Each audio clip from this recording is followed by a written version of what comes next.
Good afternoon, everybody. Thank you for joining us today. Today's webinar is how to design a retail greenhouse that shoppers love.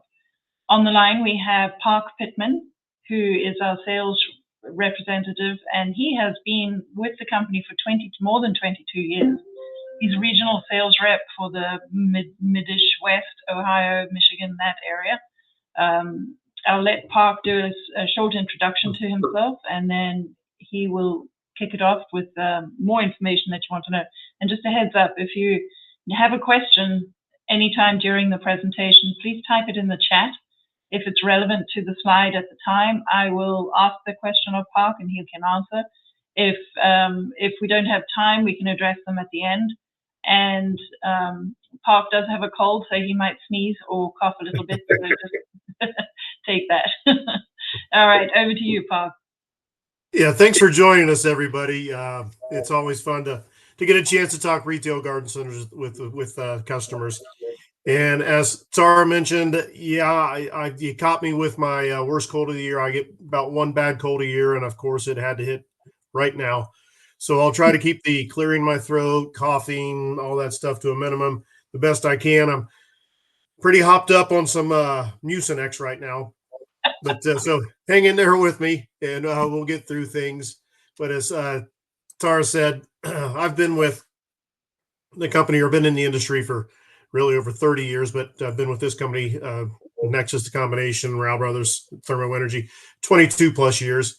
As regional sales rep, I started out handling the big box accounts, which was like the Home Depots, Lowe's, Heckingers, Home Base, Ernst Home and Gardens, all over the country. Did that for about 10 years. Then I made a jump to the private retail and private growers, and it got me out of the big box accounts, and it was a fantastic move for me. And I guess I should go back and say, my name is Park Pittman, sales rep for the Greater Lakes area, and been happily doing that for a good while.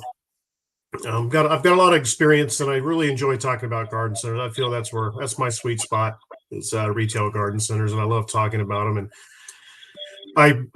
I want to state that I'm not a designer. I'm not a professional designer. I sell greenhouse structures, but I've done a ton of garden centers, and with my experience, I feel comfortable helping people and letting them throw ideas and bump things off of me, and I can give you feedback and help you miss the speed bumps that I've seen happen over the years in designing and seeing people do garden centers. So I just want to make that clear that I'm not a professional garden center designer, but I feel that I've been doing this a long time, and I'm more than happy to help you any way I can and listen to your thoughts and plans and help you avoid those speed bumps and make for a smooth garden center layout for you. Like I said, I handle the Great Lakes region. It consists of Indiana, Kentucky, Michigan, Ohio, and Western Pennsylvania, and West Virginia. If you're located in another state and you're interested in working with us, you can contact us or contact myself, and we'll get you in touch with your super talented salesman that handles your territory. We've got a great bunch of guys, and you'll love every one of them.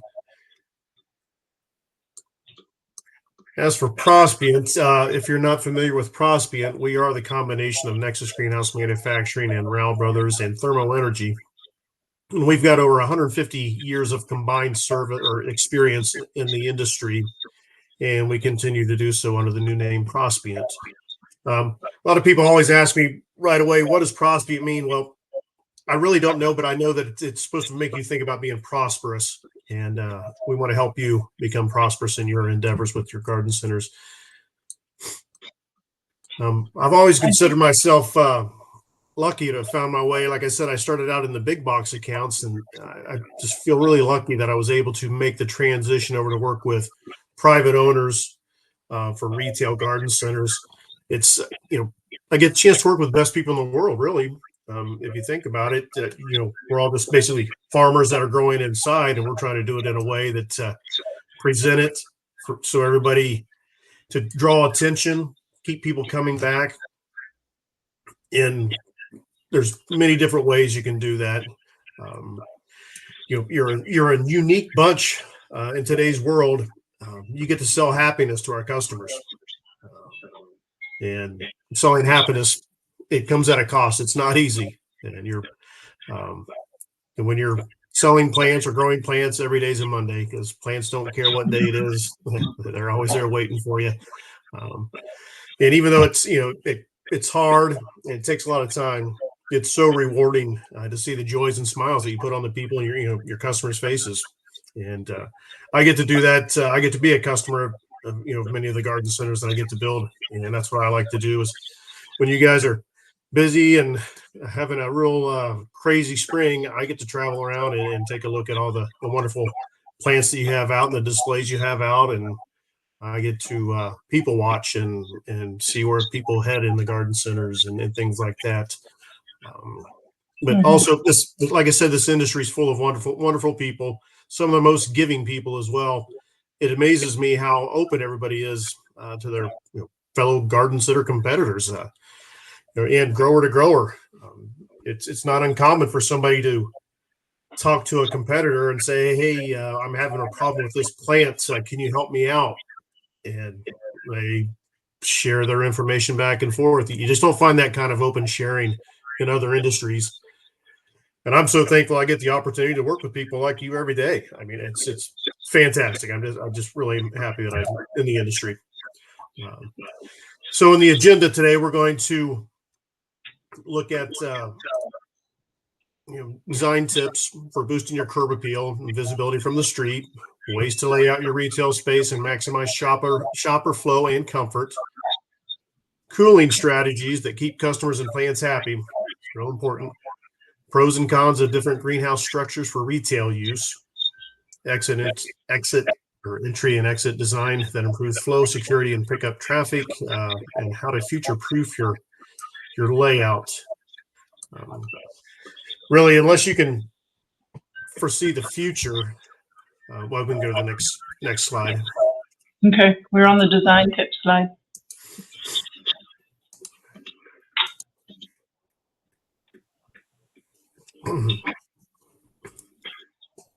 Okay, so we're on the design tips here. Everybody, you're going to hear this a lot. Convenience is king. If it's convenient to get in and out of the garden center, people will come back. If it isn't, well, you might not see their faces again, their smiling faces again. So it's very important that you work on a layout that's convenient. People have got to get in. They've got busy schedules. If they can get in and get out, they will continue to shop your garden center. If it's a hassle for them to get in, not enough parking, the lines are too long to check out, they're probably going to move on down the road and find someplace else to buy their plants. So that's a very important part of the garden center layout. And also, if parking lots, entrances, exits, and cash register locations are probably where you should start for your garden center layout. I always say I like to start the garden center layout with a cash register. Where are we going to have the checkout? Where are we going to have the cash registers? Because when you think about it, that's the most important thing. You've got to have those customers walk by that little box that goes ching ching, and we want them to be able to do that easily and efficiently, and then move on and get out so the next customer can do the same. Mark, we are hearing that there's a little bit of audio feedback. You just have your laptop on, correct? You don't have a phone? Correct. Or another? Okay. No. I'm not sure what that's about. I'm not hearing it, so I don't know. So let's carry on. If it does continue, somebody in the chat should let me know. Yeah, I think I can hear other people. Possibly. You shouldn't be able to. Okay. Well, selecting a greenhouse style that fits your needs and fits the picture in your head is important. We've got every greenhouse structure under the sun available. An A-frame, a single or double atrium, which is a single A-frame or a double A-frame with roof vents on it. Open roof style, which the roof completely opens up. We've got Venlo styles, round roof styles, sawtooth, gutter connect, standalones, and each has their pros and cons. For me, the A-frame or Venlos and dual atriums, I believe they're the most aesthetically pleasing. And you know, we want you to put up what you have in your head. The vision you have, we want to help you create that. We don't want to try to cram everybody into the same little mold and make them all be the same. We want everybody to let their uniqueness show in their layout, in their design, in their greenhouse that they choose to go with. And like I said, we've got about everything you can imagine as far as structure wise, so you can accomplish that. And then also with your structures, depending on what structure you have, what style will kind of dictate on what coverings you can put on the roof and on the side. Well, mainly on the roof. And so you've got to put thought into what's going to be underneath these structures. So if you're going to have your cash registers, you might want to have an A-frame over that, so where you have the versatility of putting different coverings on your roof so that you can insulate or keep the sun from beating down on your customers. And Tara, I can't hear feedback now. It's like reverbing back and forth. Well, that's My odd. voice. So if you're working with other greenhouse manufacturers, you need to verify what coverings that greenhouse structure can accept. So that way you don't get too far down the road and realize, well, this is where I wanted my cash registers and I can't put a rigid covering on it, something to block out the sun. Now I've got to build something inside my greenhouse to cover my cash register area. And, that might not be the look you're going for. So don't be afraid to always ask when you're looking for particular greenhouse style, what coverings can I put on that? What coverings can I not put on it? As I'd mentioned, the location of the cash registers, it gets overlooked some, and it's just so gosh darn important. So make sure you put a lot of thought of where they're going to be, and whether nobody knows your customers better than you do, and nobody knows the number and how crazy it gets in the spring more than you do. So you'll probably have a better feel for how many cash registers you will need during that busy season. And there's nothing wrong with having seasonal cash registers. You can have your main cash registers, and then have an area where you can open up more.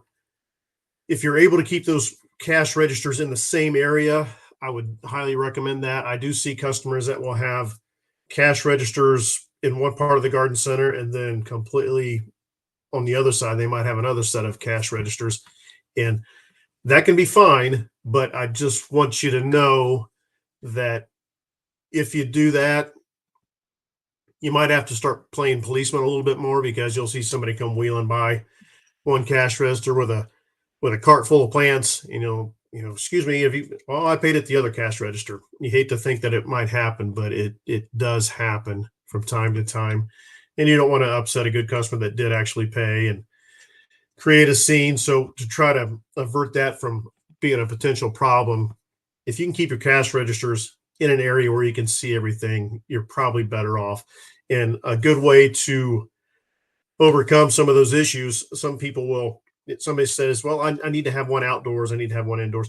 If you can get to a sidewall and have like a window where people from the outside can stop there, and you can open the window, and so you can be cashing out people from inside and outside, that's an option to look at. But again, you got to be convenient. You got to have enough cash registers, but you don't want to spread them out too far where you're playing policeman too much. Back again for the cash registers, coverings on the roof in that area. You're going to have a lot of customers standing in line in the spring, so you want it to be comfortable for them. So the opaque roof panels, in my opinion, are the way to go. Some spot cooling with ceiling fans makes a lot of sense to me there. You want to make those customers as comfortable as possible, and you want to be able to keep them in there as long as possible. And if you've got a little bit of airflow flowing across the skin of your customers when they're standing in the garden center, it gives them the sensation that it's 5 degrees or more cooler than the actual temperature.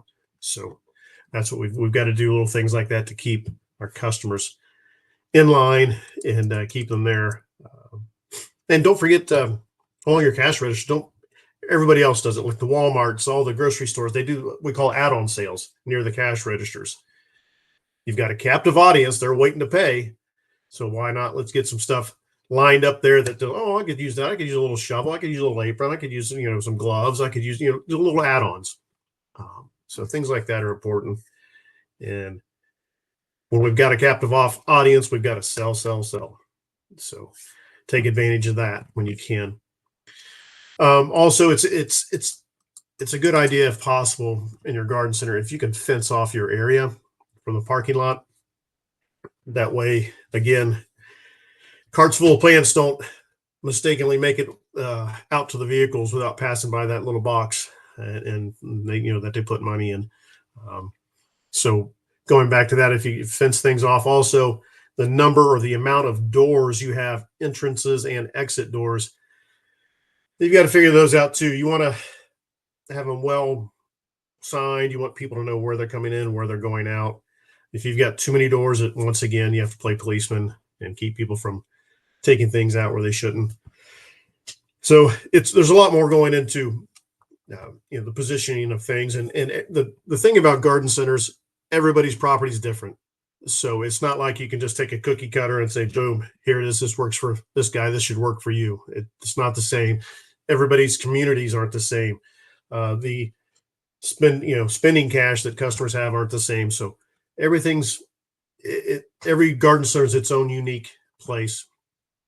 And we need to work to get that garden center layout and look to best fit and meet all of your needs and for your customers and to keep them interested in coming back.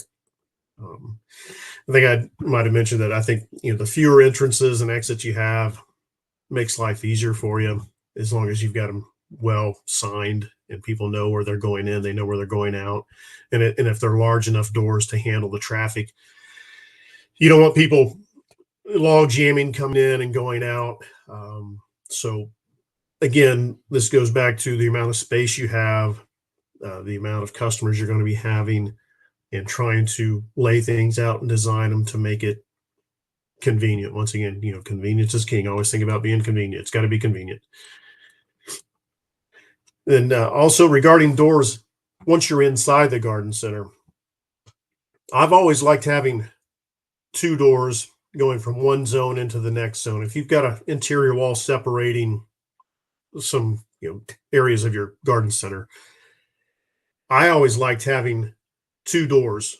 And what I mean by that is, if it's a 100-foot sidewall, maybe down at one end of the sidewall, you've got a door, and then at the other end, you've got a door that goes into the other zone. And the reason I say that is, again, when I'm out meeting customers, and then when I'm done meeting with my customers, I like to walk the garden centers and just people watch.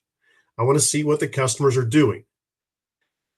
And what I would notice is that customers, if there was only one door and a sidewall, they would push a cart halfway out, look both ways, and then kind of pull the cart back in and not really shop, wouldn't go out and shop. Then I started noticing that if people could go out and look and see, well, I can make a loop and come back in down at the other end, they would go ahead and shop that area. So door placement, in my opinion, can play a big role in how your garden center is shopped and draw people into areas. Now, I will say, if the garden center has the automatic sliding doors, like when you go into Walmarts and places like that, those are more expensive. But if you do have those, I have noticed that people are still likely to go out and shop that area. But if you don't go for the high expensive doors and you've got manual doors, you need to have two, in my opinion, to make the area more shoppable. It just seems like people like to make a loop. I don't know, they like looping things. They like going around in circles when they're shopping. They want to go out and come back. And if you've got a way they can do that instead of having to backtrack through the same door, it seems like they will go ahead and shop the areas.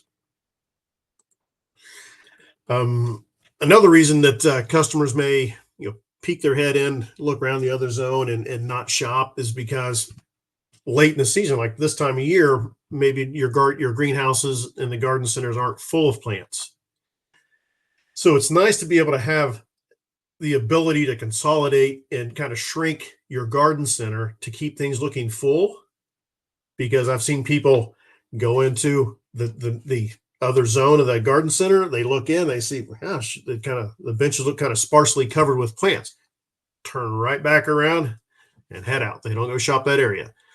So if you're able to shrink your garden center along with the season and keep benches full, people continue to shop. I've seen it time and time again. When the greenhouses are full, they will shop the area. If the greenhouse isn't full, they stick their head in, kind of give it and head back out. They just don't shop the area. So, and then people say, well, if it's blooming, will they go in there and shop it? Even if it's sparsely, they're more likely to. And, there's always been that saying, no bloom, no room in the garden center. People like to see things that are in flower. So that's important for maybe your end caps or something down at the end of a long walkway to draw people where you're wanting people to go. I mean, if you think about it, when you go to the grocery store, what do they do to you? Where do they put the milk? Where do they put the eggs? All the way in the back. Well, they do that for a reason. They want you to shop the entire store because they think, well, if we get them all the way back there, they're more likely to walk by something that, hey, you know what? I need that. And they grab that. So we've got to do have that same mindset when we're, putting things in our garden center. What are people coming here to buy? I know we worry about our aging customers. We don't want to have to make them walk too far, but still we want to start placing things to get people and try to force them to shop the entire garden center, because the more we get them to walk around through the garden center, guess what? The more that cart gets filled up with plants and knickknacks and this and that. So, take advantage of what these retailers are doing at Walmarts and just, other stores. See how they kind of lay things out, and then you can use some of that with your garden center and positioning things to create a flow and make people shop those high dollar areas or go buy them at least. You never know. You can go buy that big potted plant. That might be just what they were looking for. And if you hadn't had some other things placed to get them to walk that way, they might have missed it. So, it used to be easy to do because there used to be so many brick and mortar stores. Now everything's online. You can walk and see the big displays in the windows at the stores and see how they displayed things for seasonal, and you could steal some ideas and do the same thing for your garden center, but just, a little bit different, but same kind of thought process. And, they pay people a lot of money to come up with those things. So you can take advantage of that and use it to your advantage if you can. But like I said, a lot of things are online too, so you can probably check that out as well. Now, widths of greenhouses, we've got a multiple, each type of or each style of greenhouse has its own standard widths. And in my opinion, the wider your greenhouse, it just it opens up the possibilities. It's way more versatile for you to lay out your benching inside and display your product. If you've got the real narrow houses, it's kind of tough. You're almost kind of locked in with certain aisles and lengths of benches and things like that. So if you can go wider, I would suggest that. And actually, wider is normally a little cheaper overall square footage versus multiple small ones, just because all the number of posts, the extra gutters, things like that. But some people will be kind of locked into maybe narrower houses. If, let's say, you're up in northern Michigan where it's a 80-pound snow load. Now you try to put a 42-foot wide greenhouse in an 80-foot ground snow load, you're going to have to really beef that structure up. So that's where your square foot price starts going the wrong direction on you when you get into those high snow loads, and then your truss spacing gets really close together too. So there is a sweet spot that will work with you to get you the most or the biggest bang for your buck in finding that width. But normally, the wider the house, the happier you're going to be, because it's so much more versatile and gives you the opportunity to, different layouts. You can change things. It's just, don't have columns in the way you can see through. It's just a more inviting environment, I feel. But there could be some people say, well, I like that homey, comfort, warm feeling of, the smaller greenhouses. But majority of my customers like the taller and wider.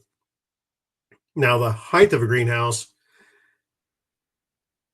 everybody wants to go tall. Now, again, that comes with a cost, and you've got to think, well, is me going 20 foot worth it? Or is 14 foot undergutter going to be plenty for me? The only times I think you need to go really tall is if you're trying to grab attention from the road. I've got a garden center that I had done many years ago that kind of sat down below the road that was in front of it. So you were kind of looking down the hill, and if you really weren't paying attention, if we had a shorter greenhouse, you might drive by and not really know it was there. So we went with like a 20-foot under gutter height and went 48 foot wide, and that peak was really up there in the air. It grabbed a lot of attention, and that was our whole idea, is to make some road appeal, make an impact from the road. We wanted those customers, especially if you've got a garden center that's on a road where people are going by at 45, 50 miles an hour, we've got to do something to get them to stop. You can petition maybe the township or something to see if they can put a stoplight somewhere close by to get people to stop, or things like that at a crossroad if there's one nearby. But I've worked on a lot of garden centers, and that was a concern of ours, is that, well, this road is pretty heavily traveled, but it's a road that people are heading to work in the morning, heading home after work in the evening, and they're going by at about 55, 60 miles an hour. What are we going to do to get them to stop? Trying to get their attention is, it definitely helps. And that's where, in this case, the project, we had a taller sidewall. And that was the whole reason we were just trying to make a road impact, trying to get some road appeal for people to look over and, hey, well, look at that. Way we positioned the lights inside and in the evenings and around the Christmas season, it really stood out, and that's what we were looking for. But the height, once if you're really close to the coast and you've got a high wind load, you might be impacted a little bit. You might have to go a little shorter, just because, again, the taller you go, the bigger, heavier your posts are going to be. And of course, the bigger, heavier posts results in a bigger cost on your greenhouse. An added benefit of the tall greenhouses, they do ventilate better naturally.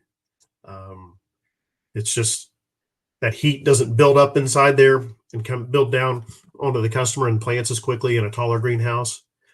So that's definitely a benefit, and I do like that. I like to be able to walk in there and just and feel openness in a greenhouse. But it's not mandatory to go really tall. And I've got plenty of greenhouses out there, garden centers, that are not very tall on the sidewalls, 12 foot or shorter, and they're fine. But I do myself kind of like the big airy feeling in a taller greenhouse. But we'll talk more on some of that here a little bit later. Like I said, we want garden centers to have great curb appeal, and there's many ways we can accomplish that. And when you think of curb appeal, you think, oh, he's talking something expensive. Well, yeah, we are talking stuff that's more expensive when you're talking about wanting to make an impact from the road, but we can spend that money on the front. We want to spend that money on the front where people are going to see it. So when they're pulling in a parking lot or they're going down that road, we're drawing their attention from that front, from the first thing they see. You only get that first chance to make that first, or one chance to make that first impression. We want to grab their attention. So maybe we spend a little bit more on the front and then we can find ways to save or cut spending on the greenhouse on the way back. On the front we might powder coat the glass extrusions, the glazing extrusions, a certain color. Some people like to powder coat the entire framing and everything, and it's gorgeous and beautiful. But if you don't have the budget for that, maybe you just paint the cap, the glass extrusion, the bar cap on the outside of the greenhouse, so it gives that appearance from the road that we've powder coated. Man, that whole thing looks like it's powder coated. Wow, I'm going to go in and see that. And it's just we've painted the bar caps, the exterior bar caps, so it gives you that appearance from the road that we've painted the entire thing, and it pops and it warms the garden center up too. Color warms up. I mean, these greenhouses are made out of steel and aluminum, and it can kind of have a cold feel to it. So there's ways we can grab attention and curb appeal with the powder coating and different things like that. We do have a question here. Can you talk about some of the pros and cons of the different greenhouse styles for garden centers? Yeah, we're getting to that. That'll be part of a little bit farther down the slide. We start talking about pros and cons of the greenhouses. Okay. Then more on some design tips. We do special things like post eliminator beams, which is, for the most part, we have posts on 12-foot centers. Now, say you've got an auto sliding door that spans 17 feet, the framing. Well, you've got a post at 12 feet, so that's bigger than that spacing. So we would put a beam across the top spanning 24 feet. So now you've got a 24-foot opening to place your door. We call those post eliminator beams. There's a lot of times we're butting up next to a building, an existing building, and maybe that existing building has an overhead garage door that they want to keep. And it just so happens that one of our posts is going to hit dead center or even just anywhere in the opening of that overhead door. We can't have that. So we put a beam above that door, 24 foot or even 36 foot, to span an area to give you that open area underneath.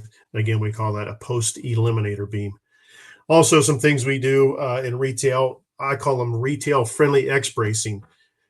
Greenhouses require wind bracing, and they're up in the trusses, and then it goes from the truss in the same base down on the sidewalls. And it's an X bracing with cabling or framing to sturdy the greenhouse up.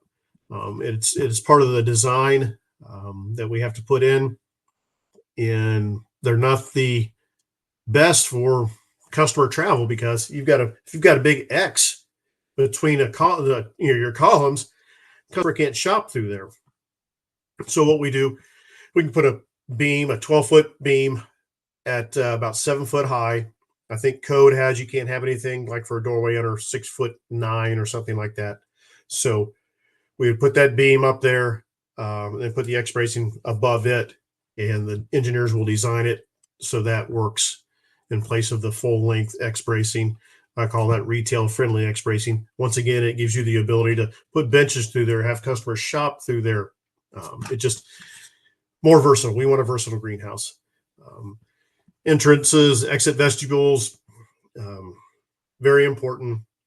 We'll talk about those a little bit later. Overhangs, canopies, another big one. A lot of people say, well, gosh, this garden center's, the price is starting to get up there a little bit. I wanted to add a couple more greenhouses. I'm not going to be able to do that now, I don't think.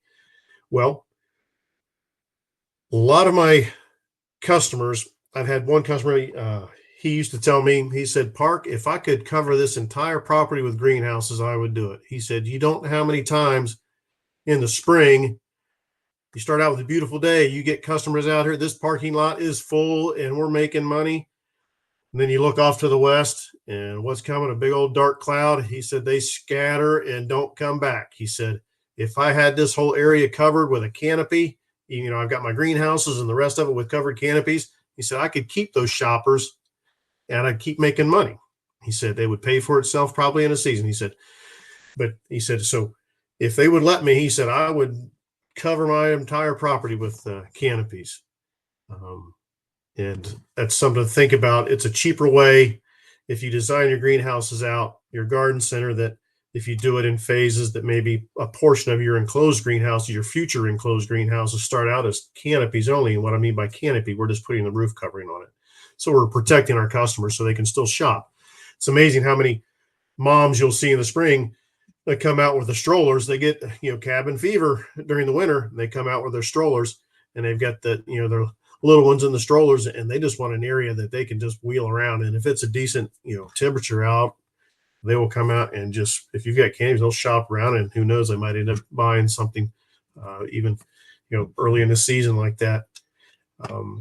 Okay. Off canopies, Clearview trusses, and on in trusses, we're going to have a picture of that a little bit later. I just wanted to jump in here on the screen right now. We've got typical greenhouse styles. I think you've covered most of these.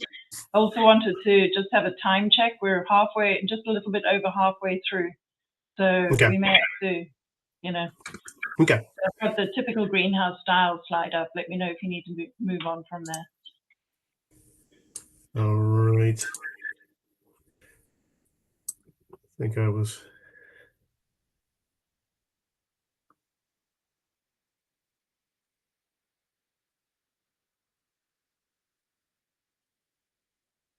Okay, well, we've got the greenhouse styles up there, and following this one, we will show you some of those specialty things we do. Like I said, we were doing Clearview trusses. You'll be able to understand more what that is. A curved bottom chord truss.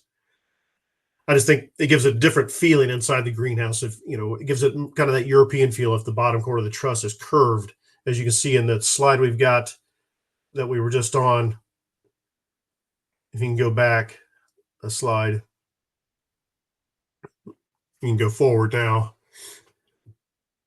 There, you can see those are all straight bottom chords, well, except the one in the middle where it says Vail. You can see we've got a curved truss, and we don't quite we show a high clearance on one of those A-frames, but not the scissor truss. But we've got multiple trusses in the Vail A-frame style that it fits the retail market really well. I call one of them a scissor truss. We don't see that on there, but I can show you pictures of it at some point here. Okay, but once again, we've got all the styles under the sun for garden centers, and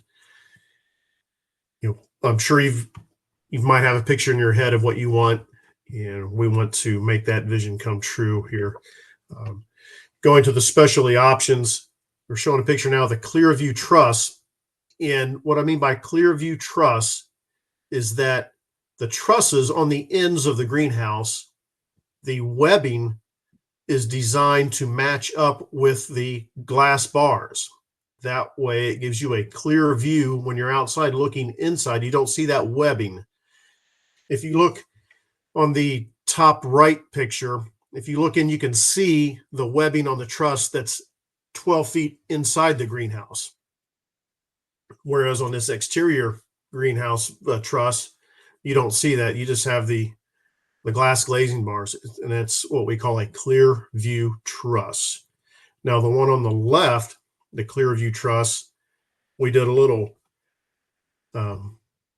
more detail on it, where we had some angled pieces of glass and things, just to kind of give it a different look from just square pieces of glass. And again, that truss was designed with those angles in it to match the glass glazing bars, so you get that clear view from the ends. I really like it. I think it makes it look clean, and just very inviting. It doesn't look busy. I think with the trusses on the ends with the webbing in it, it can kind of look busy. And again, I'm sorry, this does add a little money to the end truss because it is a special design. But in my opinion, I think it's a fantastic look. Okay, next slide. Here's some more retail truss options. The top left is a ladder truss, where you get a really high clearance in there, and we can go in, we can span larger areas. I think that taller one on that top left, the taller house, is 48 foot wide, and I think it's a 20 or 24 foot under gutter. Yeah, and that was one I was talking about. We were trying to get road appeal. and it accomplished what we were trying to do. Now, the bottom left picture is the scissor truss. That's the one I was talking about. That was a project we were building at the time I took that picture. It's kind of a high clearance truss where it kind of V's in the middle, but it's an A-frame again. Then the top right is a curved bottom chord, and I really think that just kind of gives it a classy look, European feel, greenhouse feel, and I really like that for garden centers. It just I don't know, it fits with garden centers very well. And also in that bottom right, you could see it was another curved truss that had a canopy. We're showing a canopy entrance exit, out in front of the greenhouse. Okay, post eliminator beams. If you look at the one on the left, we've got that we're butting up against a barn, and you can see they had a overhead door, and they're like, yeah, we need that. And you can see a post would have came down right on the edge of the overhead door, so we had to put a beam across there. That's just a 24-foot long post eliminator beam, and that way we're able to span that overhead door and not interfere with it, and everything stays the same. And I know that beam's kind of in a way of a window up there, but we had to put our gutter just above that window to flash over into that barn, and they were fine with us blocking a little bit of that window. They said nobody's up there in there anyway, so it worked out all right. Okay, we can go to the next. Oh, here's something unusual, and taking advantage of what's going on now. One of my customers, the name of the game is trying to get customers to return to your garden center as many times as possible through the year, not just in the spring. If you want to be really successful, you've got to figure out a way to get these customers back as many times as possible. And this customer, he really had nothing in his greenhouses January, February, into March. He's a little farther north, so his season doesn't really start until sometime in late April. And he said, well, we were talking about it, and we were talking about pickleball, and we said, well, why don't we see if we can turn our greenhouses into some pickleball courts. And when I met with him here this past spring, he says, Park, I think we might put a couple more greenhouses up and for more pickleball courts. He said it's become that popular that he doesn't have enough room for the winter pickleball leagues. So he's going to do more. And those are 42-foot wide houses. We did a 52 wide at his place for an entrance. Cash, checkout area was a 52-foot wide veil A-frame. And so we're going to put 52-foot wide houses on the other side of these. It'll give him even more room for the pickleball. He said, yeah, it can be a little tight with the pickleball, but he said his customers love it. So it's, think outside the box, guys. You never know. Might, be in a hot spot for pickleball. I know my kids have trying to get me into it. I might have to give it a shot at some point. And the longer I wait, the worse it's going to be. So we'll see. Anyway, maximizing shopper, flow, wide aisles, entrance and exits are critical. Garden center flooring and drainage. Drainage is always an issue. Bench and product layout. Entrances and exits, they're the gateways in and out of your shopping areas. And I can't stress enough how important it is to make sure that they're well signed and keep customers from butting heads going in and out. Garden center flooring and drainage. Oh, it's no fun to deal with. A lightly brushed concrete floor is the best retail floor. Doing it just because it's the best for shoppability and pushing carts, the ease of pushing carts and the ease of keeping clean. If you get too rough of a brush on that concrete, you're going to get dirt, algae build up. So it's a fine line. You want to lightly brushed concrete. And some people say, well, this concrete looks cold. I want something warmer. Well, we can look at pavers. Pavers are nice. You got to have somebody put them down. You got to have somebody keep them level. They can't be too rough. You don't want people to feel like they're going over speed bumps, pushing those carts. So it's got to be smooth. And fairly easy to clean. But I don't love pavers. I think a combination of both makes for a warmer environment and a better shopping area. So you can pick and choose some areas to mix in some pavers with your concrete. People are doing fantastic work with concrete anymore. But I have seen some rough areas where concrete, that if they don't get it sloped right, you're squeegeeing, and so it's important to make sure you get enough drains in your floors, and depending on how you're using your garden center, we'll be able to kind of figure out how many drains and where you need to put them based on what you're planning on doing or what you think you might be doing in that greenhouse at some point. So let's always plan for the future and make sure that we've got all bases covered with drains and things like that. So if you do switch things up, it's able to handle what you've changed it to. Otherwise, you'll have people in there squeegeeing water, shoving it halfway across the greenhouse, and that's no fun. And they've got better things they can do. You want them to help sell things. Bench displays, they can help drive more sales depending on the width of your structure and the size of your carts. The number of customers you're expecting on the weekends will help determine your bench layouts and displays. Some choose to have the aisles that are wide enough where two customers can pass each other, but many will kind of have their aisles. I know it sounds backwards. During the busiest times, they'll shrink their aisles because they've got more product that they're trying to sell. They might have a wide main aisle, but then the offshoots are narrower where you can't have two people go by. And then as the season progresses and they're getting lower on product, they will start to space out the aisles a little bit wider and remove some benches, but keep the tables full.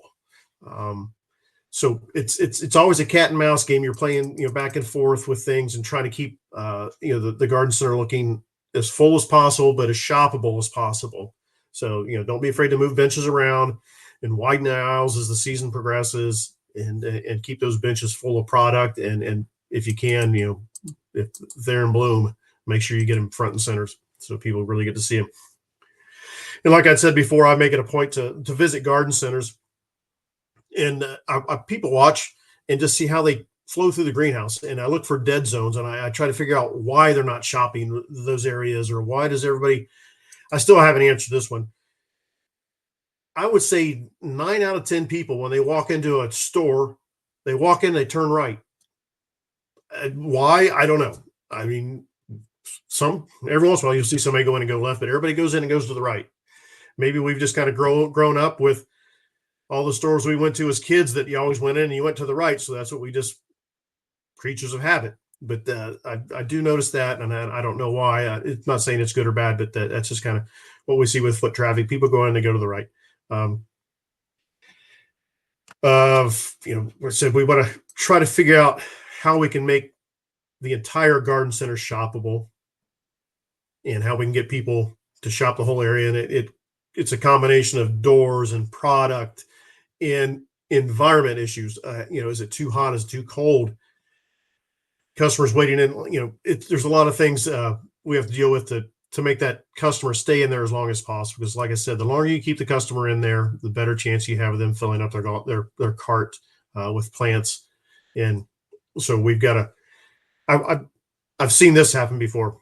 Checkout line, busy spring, lines long. They're moving fairly well through there, but they didn't have where the customers were waiting in line. It was hot. The sun was just blazing through. And I just saw a lady just looked around, had plants in her hand, just sat them on the floor, left. She wasn't comfortable and she couldn't stand there. It was just too hot and standing in the sun. And if we'd had just some ceiling fans right in that area, just blowing, keeping the air moving right there, just above, in that area where we knew that people would be backed up to check out, that might have kept her there. We might have made that extra, $60 that we were planning on getting from that customer. And again, if the greenhouse if it was an A-frame, we probably could have put a rigid covering up there to block the sun and keep it a little cooler underneath that, so you're not just feeling that heat. If that sun's not beating on you, it makes a big difference too. It also helps your workers. You can see your screens. If you can keep that checkout area, more shoppable and darker, it's just better all around. So we're down to 10 minutes. Okay. So jump that one slide and we're on pros and cons. Okay. Cooling strategies, would you go over that real quick? Not all structures are created equal, and neither are cooling and venting options. Um, we've got to keep the customers in. We got to keep them comfortable. We got to keep them coming back. If it's too hot, they won't ever come back in when on a very warm day at all.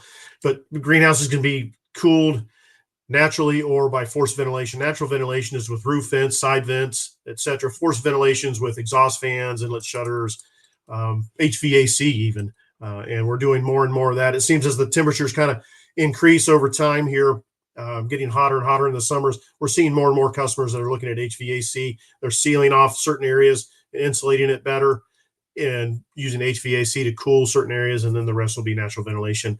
But I'm seeing more and more of the forced ventilation. It's in the West now. It's starting to come further and further east each year, with more and more people are saying, well, I just want to be able to control it better. You can control your cooling better with forced ventilation than you can with natural ventilation, just because you get to play Mother Nature by turning a fan on. Whereas, with Mother Nature, you're like, hey, please, can you blow some wind here to get some air moving? So it's, there's money, costs. Actually, forced ventilation with fans and pads is cheaper than natural ventilation with all these vents, with side vents and roof vents. It's cheaper going with forced ventilation, but what you lose is you've got a noise from fans running, and fans are going to be running from, say, April through October in most parts of the country. So, it's kind of one thing works really well, but it costs more money and so forth. So it's something you will have to play with and just figure out how those greenhouses are going to be used and what's going to be the best option for you. Again, taller greenhouses better for cooling. Shorter greenhouses, a little bit easier to ventilate with forced ventilation, but they do build up heat quicker, so the fans will be on sooner and quicker than a taller one. So there's always back and forth, and you got to find that sweet spot, and we will help you do that. Pros and cons of the structures, the A-frames, they're going to be your most versatile structure, and that's what you want, a versatile structure that you can cover with many different coverings, insulated metal, polycarbonates, polyfilm, whereas the round roof, for the most part, for most of our competitors and most manufacturers, a lot of the round roof houses, you're pretty much married to a double poly film. And I'm telling you now that the double poly, the building departments are really, really cracking down when they see somebody out on a roof trying to pull double poly on a retail garden center. They are making it really hard to do that, and it's harder to find people that will do that work just because of that. So I'm seeing more and more that are saying, well, if there's any way I can change this greenhouse over to a rigid cover, let's do that. So double poly is a cheap way to get into a structure. Let's make sure before you do go that route that, hey, can we put a hard covering on this? Because what you're doing today might not be what you're doing tomorrow in that greenhouse. So we want to kind of, like I said, try to cover all the bases and make sure that we're setting ourselves up, not just for now. We've got to set ourselves up for 5, 10, 15 years down the road, because we might have to build things in phases because of just the price of things. So if we look 5, 10, 15 years down the road, we're able to set ourselves up to where when we do add on, it looks like it was there from the beginning. We don't want it to look like it's an afterthought, like, oh, I needed a greenhouse here or there. And like I said, what you're doing today might not be what you're doing tomorrow. So the A-frame also gives you that versatility that, I need more checkout area. Well, I've got that other A-frame here right beside it. Well, I can put metal roof on 36 feet of it. And now I've expanded my checkout area, another width of a greenhouse, things like that. So that's something that you can think about and plan your garden center to grow with your customer base and your business. I like that thought process. I have had some customers that said, nope, I'm an all or nothing kind of guy. And sometimes they work out, sometimes they don't. But there's nothing wrong with growing with your business. But if we do that, we've got a plan for, like I said, not 5, 10, but 15, 20 years down the road. So we know what we're planning on doing in the future, where we can go with it, and have it all well thought out so that it works and it's efficient and it makes sense. Pros and cons again, your open roof, your A-frames, you're able to put like an open roof style vent on it. They ventilate for natural ventilation very well. Round roofs, I think when you go to a round roof, you probably are going to be wanting forced ventilation. They just will work better that way. And you're kind of stuck on your coverage. You can go with an 8mm polycarbonate, and depending on how tight the radius is, maybe not much else other than polyfilm. Cheaper on the round roof houses normally. Some of those round roofs, depending on what your building departments are going to require, would determine what round roof structure will meet code and not code. But like I said, A-frames, any of the A-frame styles, your most versatile will give you the most versatile coverings. All of these can be tall or short. Gutter connect, I think, makes a lot of sense versus a standalone. But again, there's a lot of my customers that started out with a standalone. They found out that, hey, we're pretty good at selling plants and growing plants. And next thing you know, they want a gutter connect. So they end up selling their little standalone house and putting up gutter connects. So nothing's wrong with a standalone, but it's going to be a cheaper way to get into starting a garden center with plans of possibly going on with gutter connect, or you can put a gutter connect house up that you're able to gutter connect, put one up at a time instead of just the ground to grounds. But we can help you anyway with, we've seen it all. So we can help you with about anything you're wanting to work on. Guess we're going to have any times for any questions. We've got. Yeah. Up on the, you've talked about the questions that we had. The first one was, what type of heat do you recommend for the greenhouse? Floor heat with concrete or overhead hot water? You can never go wrong with in-floor heat. It's my favorite heat. You're getting the customer, the heat down there where the customers are, the plants are. I would probably go ahead and put overhead unit heaters as my supplemental heat, because your in-floor heat's only going to be able to handle about 33% of your overall heat load. But that's great heat. Love in-floor heat. Yeah. All right. There was another question, but you did address it during the course of the presentation. If anybody has any more questions, Park's email address is on the screen right now, ppittman@prospient.com. You can also send questions to info@prospient.com, and I'll make sure they get to where they need to be. Thank you very much. I know we had to rush through the last few slides, so if there are any questions, please feel free to send them. And thank you, Park, for your time, and well done on not sneezing, coughing, or any other. Well, thanks for putting up with me, everybody. I really apologize for being a little under the weather. And thanks for taking the time out of your busy schedules to join us today. And Tara and Janine, I can't do without these guys. They're fantastic to work with, and they take care of me. I need taken care of, and they do a great job of it. But before I go, please plan on visiting as many garden centers as you can for ideas. Just keep building that list of ideas. That I put an idea book together. Take pictures when you go on vacation, visiting family or whatever. Look up where other garden centers are and try to run by them and just check them out. And you might find some things that you really like and you don't like, and it'll help you in your layout of your greenhouse. And like I said, pay attention to other businesses, their displays and so forth. It can always help you as well in your business. But thanks again. Please don't hesitate to contact me with any questions. I'm always happy to help in any way I can. And now you can head out and take care of your plants and share some joy and smiles and with everybody. Have a great day, guys. Thanks for joining us. Thank you, Park. You bet.